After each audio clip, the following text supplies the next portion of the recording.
Hello students, good afternoon. My dear students, today we are going to discuss about the second poem of your textbook Flamingo. That is an elementary school classroom in a slum. My dear students, this is a very beautiful poem composed by a great English poet, Stephen Spender,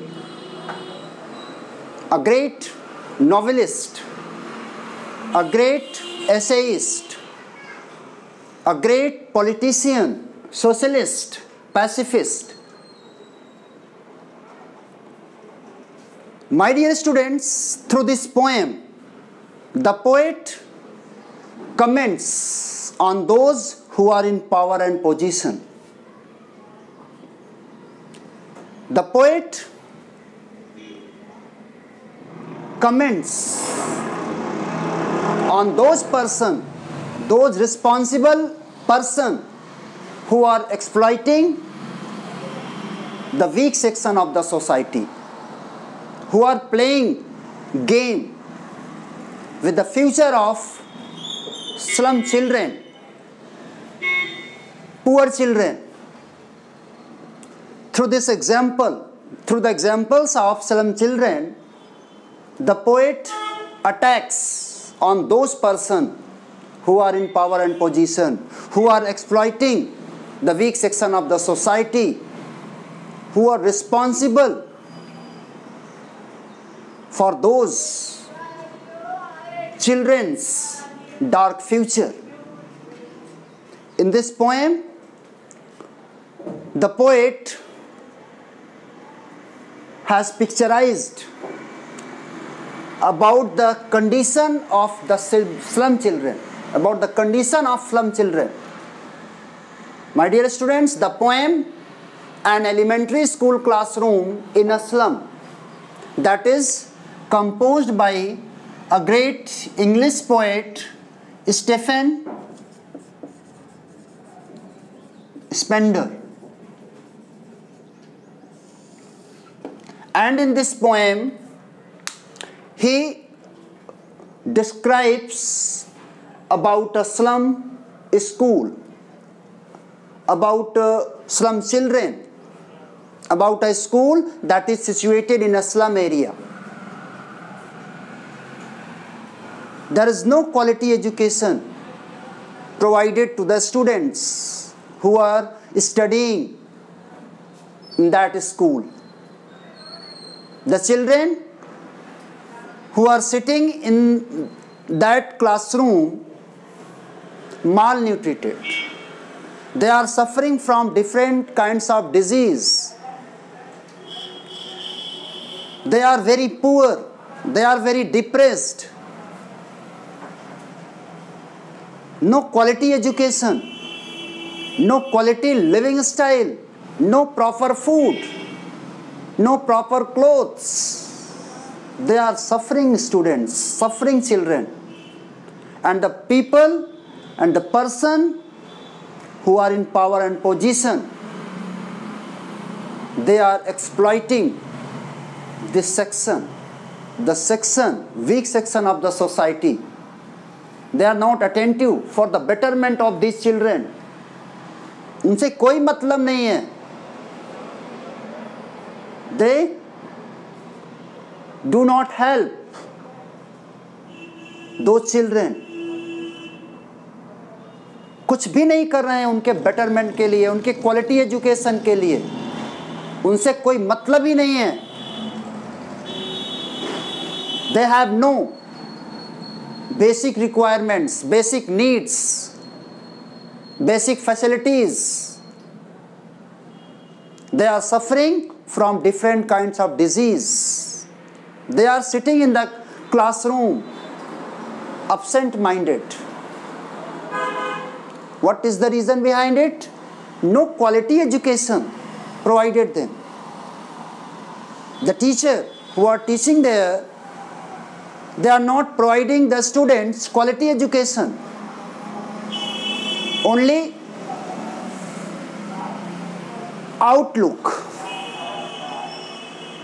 outlook से काम नहीं चलता. वहाँ पे William Shakespeare की जो pictures लगी हुई है, वहाँ पे जो विलियम शेक्सपियर की तस्वीर लगी हुई है, वहाँ पे जो विलियम शेक्सपियर की और ढेर सारे लोगों की जो फोटोज लगी हुई है, उनका उनकी लाइफ के लिए कोई मतलब नहीं है, उनके फ्यूचर के लिए उनका कोई मतलब नहीं है, उनके रियल लाइफ से उसका कोई लेना देना नहीं है।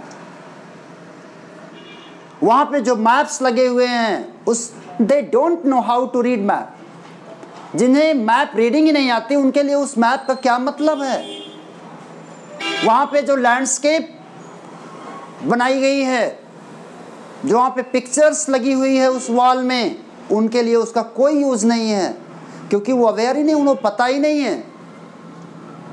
बिग सिटीज़ के बारे में उनको पता ही नहीं है, ब्यूटीफुल सिटीज़ के बारे में उन्हें कुछ पता नहीं है, लेकिन वो जो फोटोज़ हैं, जो पिक्चर्स वहाँ पे हैं, उनके लिए उसका कोई मतलब नहीं है। क्यों? क्योंकि वो उनकी रियल लाइफ से उसका कोई अटैचमेंट नहीं है।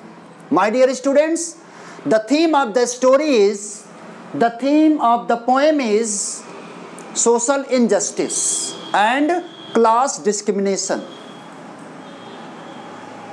Social injustice, class inequalities, this is the theme of the poem. Through the example of slum children, slum school, the poet comments on those persons who are in power and position, who are the responsible person for their condition. उनका जो world है, उनका जो real world है, वो real world से काफ़ी different है। जो चीज़ें वहाँ पे दिखाई गई हैं क्लासरूम में, इसीलिए पोएट कहता है शेक्सपियर इज विक्ड। शेक्सपियर का एग्जाम्पल उनके लिए क्या है? दे don't know about William Shakespeare and what is the use of pictures of William Shakespeare. Suppose that अगर हम महात्मा गांधी के बारे में नहीं जानते हैं और महात्मा गांधी की तस्वीर हमारे क्लासरूम में लगाई गई है, तो हमारे लिए वो क्या है? यूजलेस है, हमें पता ही नहीं है उनके बारे में। लेकिन हाँ, अगर हमें उनके बारे में पता है, देन इट इज़ यूजफुल, तब तो हमें अच्छा लगेगा। ठीक है, तो माय डियर स्टूडेंट्स, यहाँ पे पोएट ने दिखाया है क्या? Malnutrition, suffering from different kinds of disease. उनकी जो डिजीज हैं, उनकी जो बीमारियां हैं, बच्चों को no balance diet, no open air, sunrays, rivers, oceans, वो जो ब्यूटी है, ब्यूटी ऑफ नेचर, उनसे वो बहुत दूर हैं। उनकी जो स्टिंकी जो लेन्स है, उनकी जो स्ट्रीट्स हैं, उनका जो फ्यूचर है, उनका जो their world is limited to their street. उनका जो वर्ल्ड है वो बिल्कुल क्या है? लिमिटेड है। वो उनकी जो बेसिक रिक्वायरमेंट है वो लिमिटेड है, फुलफिल ही नहीं हो पा रही है। तो इसमें दो मैंने यहाँ पे आपको डिफाइन किया, इस पोएम को एक इंट्रोड्यूस किया है कि वहाँ पे उस क्लासरूम में शो क्या किया गया है। उनकी जो क्लासरूम है, जो वॉल्स हैं क्लासरूम की, उसमें जो चीज़ें शो की गई हैं, क्या? Prosperity, progress, beauty of nature, means उसमें फ्लावरी वैली को दिखाया गया है, मीन्स उसमें बिग सिटीज को दिखाया गया है, सिविलाइज्ड डोम, ठीक है, लैंडस्केप दिखाया गया है, बिग सिटीज मीन्स रिचनेस को दिखाया गया है, प्रॉब्लम फ्री वर्ल्ड को वहां पे दिखाया गया है, there is no any problem. The children लेकिन जो उनकी क्वालिटी ऑफ लाइफ है, जो क्वालिटी ऑफ लाइफ उसमें दिखाया गया है क्लासरूम में, जो लैंडस्केप दिखाया गया है उसमें, जो बिग सिटीज़ को दिखाया गया है, जो उसमें पिक्चर्स जो लगाई गई हैं, वो क्या है? वो क्वालिटी ऑफ लाइफ को प्रेजेंट करती हैं। But there is no attachment, there is no any relation with those kind of prosperity, quality of life. There is a picture of William Shakespeare hanging on the wall. It shows the quality education, but the real picture is quite different. Valley of Tyrol, beauty of nature, maps, reverse, keeps, क्या है? ये जो सारी चीज़ें उसमें दिखाई गई हैं, उनकी जो रियल वर्ल्ड है वो उससे क्वाइट डिफरेंट, बिल्कुल अलग है, ऐसा है ही नहीं है। उनकी कंडीशन क्या है? पैथेटिक कंडीशन है, मिजरेबल कंडीशन है।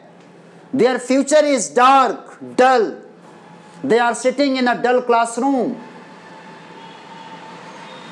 no light, no hope, and uncertain.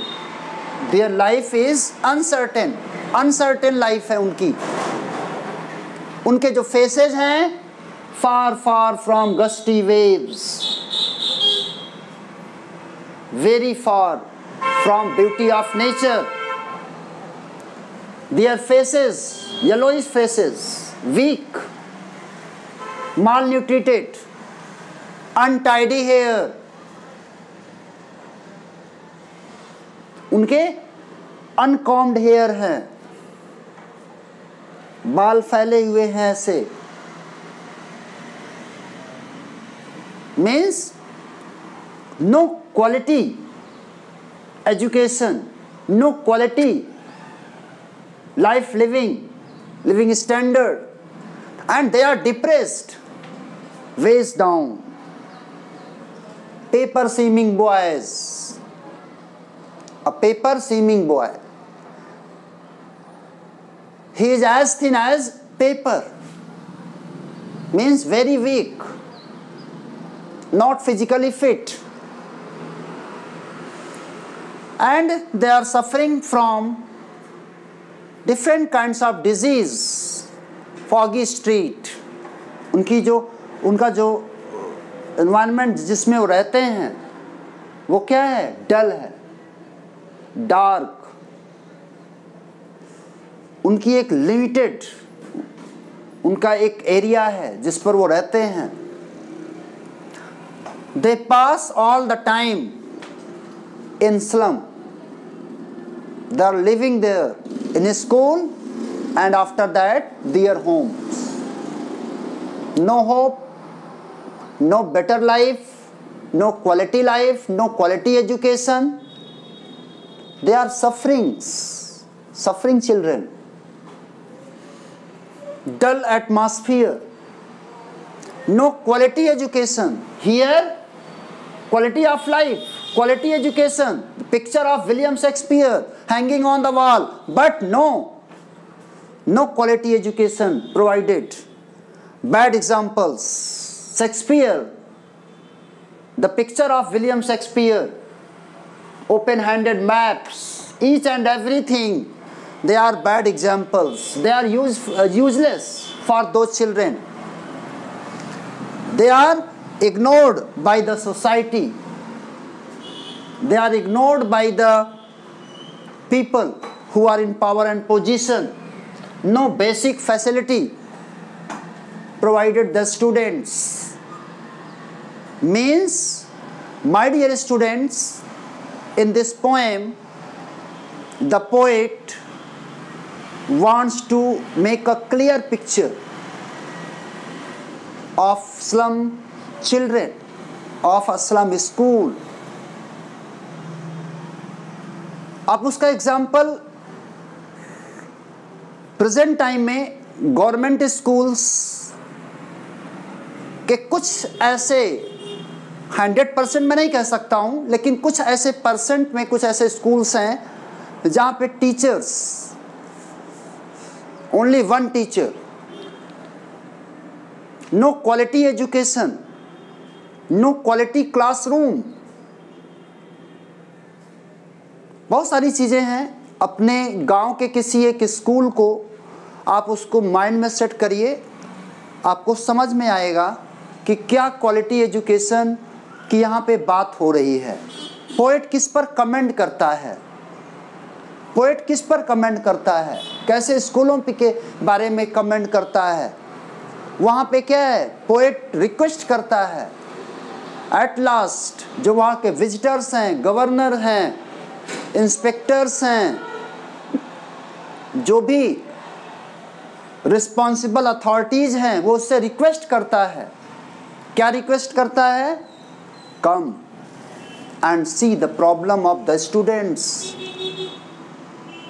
आइए उनके वर्ल्ड को देखिए, come and help them for their better life, for their better future, for quality of life. उनको भी खुले आसमान में, ब्यूटी ऑफ नेचर में उनको भी ले जाने का मौका मिले, उनको भी अपनी लैंग्वेज सीखने का क्वालिटी एजुकेशन उनको मिले, उनको वो सारी फैसिलिटी प्रोवाइड की जाए जो रिच चिल्ड्रन को, रिच बच्चों को, जो बड़े बड़े शहरों में जो चीज़ें प्रोवाइड की जा रही हैं उनको भी ज़रूरत है, उनको भी प्रोग्रेस की ज़रूरत है, उनको भी beauty of life, beauty of nature को देखने की ज़रूरत है।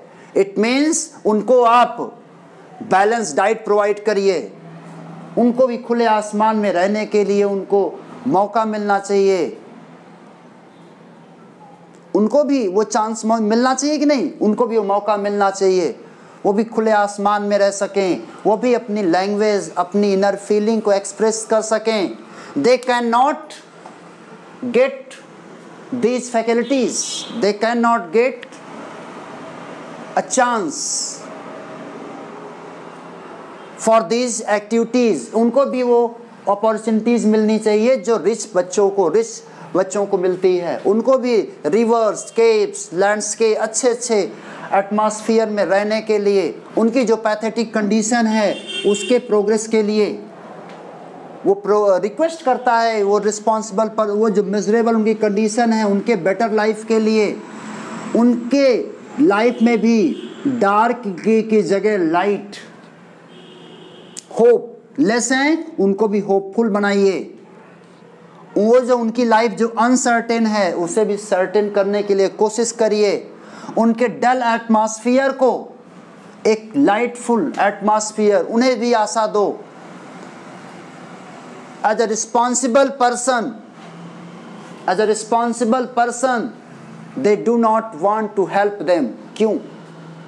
उनको भी तो मौका मिलना चाहिए कि नहीं मिलना चाहिए, उनको भी वो फैसिलिटी मिलनी चाहिए कि नहीं मिलनी चाहिए। तो इसके लिए पोएट ने कमेंट किया है। This is a poem in which the poet describes the real image of a slum school and the children who are studying in that school, in these types of schools. The poet has picturized the condition of the slum children, and through the examples of slum children he makes a comment for those persons who are in power and position, who are responsible, वो जो responsible हैं इस condition के लिए।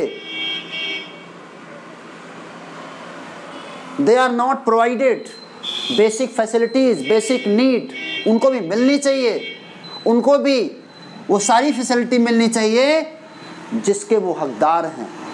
उनके भी quality life के लिए, उनके भी क्वालिटी एजुकेशन के लिए प्रयास करना चाहिए। तो बच्चों, my dear students, this is the introduction of this poem. ये पोएम का एक इंट्रोडक्शन है। पोएम में पोएट ने कमेंट किया है कि जो week section of the society हैं उनके बेटर के लिए, उनके बेटरमेंट के लिए, उनकी लाइफ के लिए जो रिस्पॉन्सिबल पर्सन हैं उन्हें प्रयास करना चाहिए। we are the responsible person. If we are in power and position, if we can, we should do. यदि हम कर सकते हैं तो हमें करना चाहिए. Okay, thank you very much.